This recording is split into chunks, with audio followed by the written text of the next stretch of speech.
Isekai as a genre has existed for a long time. Urashima Taro is one of Japan's oldest films and can be arguably described as an isekai. Inuyasha, one of the top shonen of the late 90s, can also be described as an isekai. And of course, the hugely popular Sword Art Online, which started publishing in the early 2000s, further increased the dominance of the genre. However, the term isekai was relatively unknown at this point, and the number of copycats remained relatively low as vampire and harem still reigned supreme. That was until Mushoku Tensei, the light novel that changed everything. Now in 2021, almost a decade after the first light novel was published, we finally have an anime. And as it turns out, it might just be the best new anime of winter 2021. If I had to narrow down my problems with isekai to one and only one thing, it would be that isekai isn't really a genre, but rather a shameless trope meant to hide other flaws. What exactly do I mean by that? I want you to think of one isekai, even from the list of the best, that you can really remember one truly unique part of the world. ReZero, Overlord, Slime Isekai. The actual world of these series is never really the focus of the show or its praise. Typically, these isekai have a really interesting premise or a large cast of characters we can't take our eyes off of. However, in these series, the world building is typically a platform for these aspects to take flight and never the focus itself. Now, whenever I start my usual rant about isekai, these are the series that are brought up in its defense. However, there are dozens and dozens of new isekai published every year that I wonder if even a small handful of people are reading. When it comes to the bulk of these isekai series, they lack any sort of interesting premise or world building. Isekai exists as a dumping ground for every single generic anime trope there is. Before Mushoku Tensei caused the isekai genre to truly explode, the big thing before it was the harem genre. While in the beginning there was some sort of originality and humor to the idea, it quickly became played out as every single series forced a harem into itself in some respect. Well, as the culture started to move toward isekai, you can probably bet that those tropes were put on the back burner, right? Oh, hell no. The typical harem just got rolled into isekai and compounded the problem we had before, as different authors just try to one-up each other on who can have the most generic story on the market. So that brings us back to Mushoku Tensei. If Mushoku Tensei is the series that started the isekai problem, why am I telling you it's the best new anime of the season? Well, oddly enough, Mushoku Tensei actually took all of these tropes and did them well. The first thing that Mushoku Tensei does that, oddly enough, set it apart from other isekai is that Rudy is actually reincarnated. Like, actually reincarnated. The first scene of the anime, apart from being truck-cooned, is him actually being born into his mother's arms. Now, this might seem like a totally irrelevant detail, but it's a much bigger deal than you think. Whereas most isekais focus on the character making an instant transition to the new world so they can begin dominating, Mushoku Tensei at its heart is about getting a second chance at life rather than just being forced into another life. By joining Rudius on the entire journey in this new world, including his actual birth, we can begin to put ourselves in his shoes and come to understand the world in the same way that he does. Next, we can talk about what I think is the biggest thing that sets Mushoku Tensei apart from its imitators,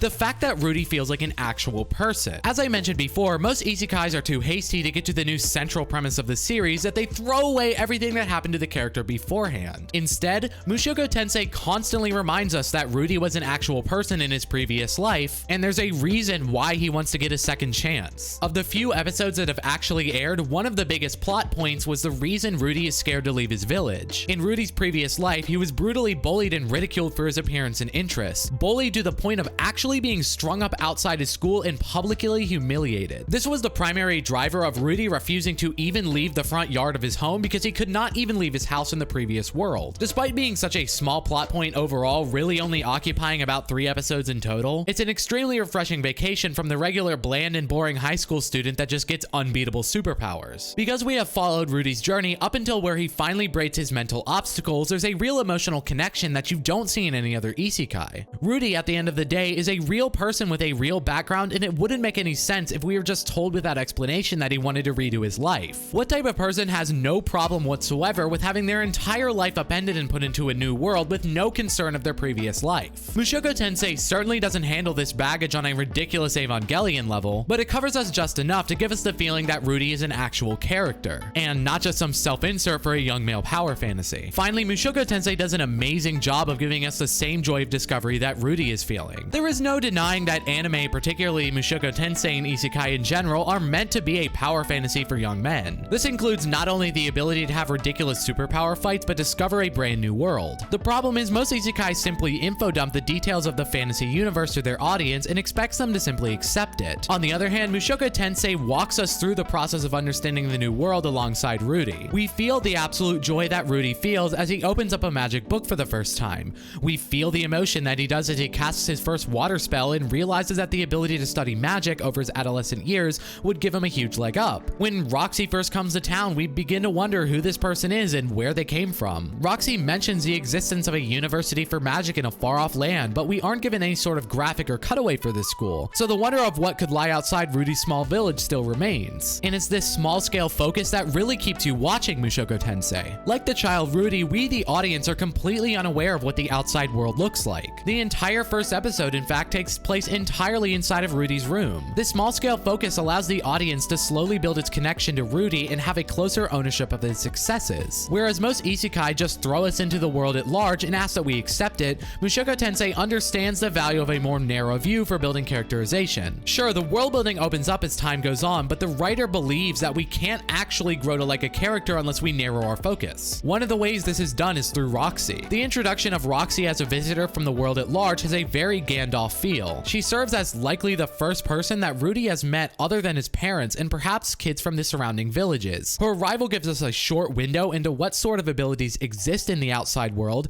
as well as the institutions that we might expect Rudy to end up attending. In any other isekai, this would have just ended up with Roxy infodumping us with graphics and exposition, but instead she only gives us a few nuggets of information, retaining a lot of that mystery. It's not a type of Attack on Titan mystery where people are unaware of what's going on, but instead us simply not having an experience outside our own home. Finally, the first arc of Mushoku Tensei more or less positions our parents as some sort of antagonist. I'm probably reaching a little bit, but when I have to think about what sort of obstacle to Rudy exists in the beginning, it's him working around his parents who don't realize that he has the consciousness of an adult. This culminated in episode 3 with what I consider the first boss encounter for the series, where Rudy has to convince his dad that he was in the right to use his magic on the boys bullying an elf girl. As I'll get into in a little bit, power fantasy is something that is very important to the isekai genre. Mushoku Tensei in this short exchange doesn't give us some sort of evil wizard or giant villain to defeat, but our own father. And the feeling of Rudy debate lording his dad into submission is a totally satisfying one. Oddly enough, more satisfying than most of the true villain encounters in quite a few isekai. By maintaining this small focus, Mushoku Tensei is building us up so that the world could be revealed more naturally rather than all at once. Finally, let's talk about why it's important that the world is given from Rudy's perspective.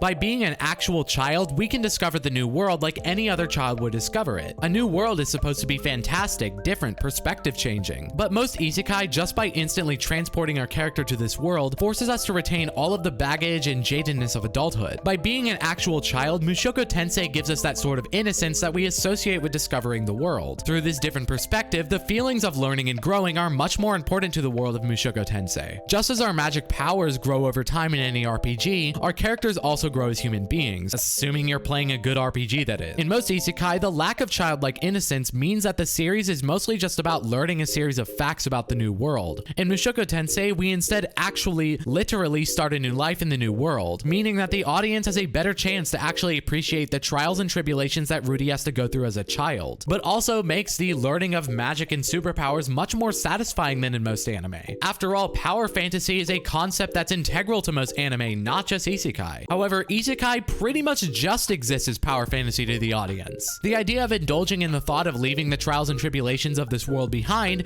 is something that is immensely appealing to most people. In particular, it's appealing to the market that buys anime, manga, and light novels, so it's not a surprise how quickly isekai took off. Of all the subgenres of isekai, the most popular is clearly the overpowered protagonist. After all, if you're gonna leave your world behind, why not just be the most powerful being in the world? Most of the time, these tropes come off as rather cringy, essentially trying to create the appeal of a series like One Punch Man without the charm or wit. They often end up making us despise the main character as they rapidly become overconfident, using their special status to sidesweep nearly every possible adversary and prevent any sort of character growth. Mushoku Tensei, on the other hand, lets us share in the joy of Rudy as he has to recognize that his new life gives him the upper hand in the learning of magic. Rudy wasn't just handed his superpowers out of nowhere, forcing us to accept his abilities. We watch his growth and motivation to lead a positive life and not repeat his past mistakes. When training with Roxy, he respected her as a teacher and showed gratitude for her once his abilities surpassed her. And we see him humbled in other areas, such as sword fighting where he falls behind. Power fantasies don't have to be pure face rolling for 26 repetitive episodes. Mushoku Tensei shows us that they can be far more intimate experiences that achieve the same results. Now, to be fair, godfather of modern isekai that is often associated with Mushoku Tensei may be a little bit of a stretch. ReZero actually started publishing before Mushoku Tensei, but because the focus of ReZero is less on the other world aspect, most people attribute the latter with starting the trend. However, despite the fact that Mushoku Tensei seems a lot different than many of the series trying to piggyback on its success,